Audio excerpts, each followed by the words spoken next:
Hello friends, GST act के अंतर्गत यदि कोई व्यक्ति जीएसटी के रजिस्ट्रेशन लेता है तो उसके इसमें आधार नंबर देना होता है। फ्रेंड्स, पहले गवर्नमेंट ने जो नोटिफिकेशन जारी किया था उसे नए नोटिफिकेशन से रिप्लेस कर दिया गया है और बताया गया है कि किन व्यक्तियों को जीएसटी एक्ट के अंतर्गत आधार नंबर देने की आवश्यकता नहीं है।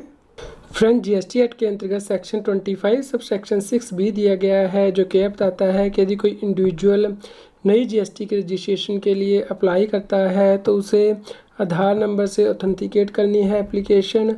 और 6C ये कहता है कि यदि कोई व्यक्ति अदर देन इंडिविजुअल है तो उस केस में जो कंपनी का मैनेजिंग डायरेक्टर है या फिर HUF के केस में करता है या फिर बोर्ड ऑफ ट्रस्टीज़ है, ऑथराइज्ड रिप्रेजेंटेटिव है, उन्हें अपने आधार नंबर से एप्लीकेशन को वेरीफाई करना है। और इस केस में गवर्नमेंट नोटिफिकेशन के द्वारा बता सकती है कि किन व्यक्तियों को ये प्रोविज़न अप्लाई नहीं होगी।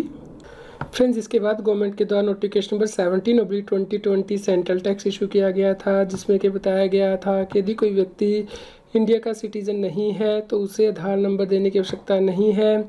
इसके अलावा नीचे दिए गए व्यक्तियों को छोड़कर किसी और व्यक्ति को भी आधार नंबर देने की आवश्यकता नहीं थी, यानी कि सभी इंडिविजुअल को आधार नंबर देना था, या फिर जो ऑथराइज सिग्नेटरी हैं या मैनेजिंग एंड ऑथराइज पार्टनर हैं या करता है हिंदू अनडिवाइडेड फैमिली के। इस प्रकार friends, statutory body public sector undertaking के लिए भी आधार नंबर देने ज़रूरी हो जाते थे यदि कोई उनका ऑथराइज सिग्नेटरी है। लेकिन अब इस नोटिफिकेशन को गवर्नमेंट के द्वारा रिप्लेस कर दिया गया है।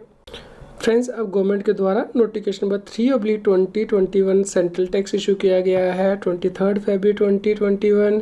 फ्रेंड्स, जिसके द्वारा कि गवर्नमेंट ने जो नोटिफिकेशन नंबर 17/2020 सेंट्रल टैक्स था उसे सुपरसीड कर दिया है, यानी कि उसकी जगह ये नया नोटिफिकेशन अब एप्लीकेबल होगा। यानी कि सेक्शन 25 6B और 6C में अब नीचे दिए गए व्यक्तियों को आधार नंबर देने की आवश्यकता नहीं है जब वो नई रजिस्ट्रेशन के लिए अप्लाई करेंगे जीएसटी एक्ट के अंतर्गत। यानी कि यदि कोई व्यक्ति इंडिया का सिटीज़न नहीं है या फिर सेंट्रल गवर्नमेंट या स्टेट गवर्नमेंट का डिपार्टमेंट या एस्टेब्लिशमेंट है, लोकल अथॉरिटी है, स्टैट्यूटरी बॉडी है, पब्लिक सेक्टर अंडरटेकिंग है, या फिर जो व्यक्ति सेक्शन 25 सब सेक्शन 9 के अंतर्गत रजिस्ट्रेशन ले रहा है, इन्हें आधार नंबर देने की आवश्यकता नहीं होगी जीएसटी का रजिस्ट्रेशन अप्लाई करते हुए।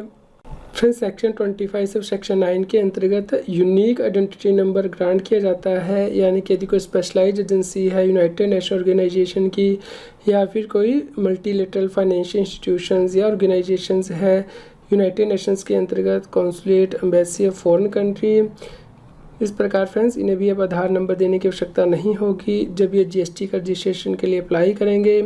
फ्रेंड्स, उम्मीद करते हैं आपके लिए यह न्यूज़ यूज़फुल रही होगी। कृपया लाइक कीजिए और अधिक से अधिक शेयर कीजिए ताकि सभी लोगों तक ये जानकारी पहुंच पाए और वो जीएसटी एक्ट के अंतर्गत कॉम्प्लायंस कर पाएँ। आप हमें Telegram app CA Satbir Singh टैक्सील पर ज्वाइन कर सकते हैं ताकि आप जीएसटी और इनकम टैक्स के रेगुलर अपडेट अपने मोबाइल पर ही प्राप्त कर सकें।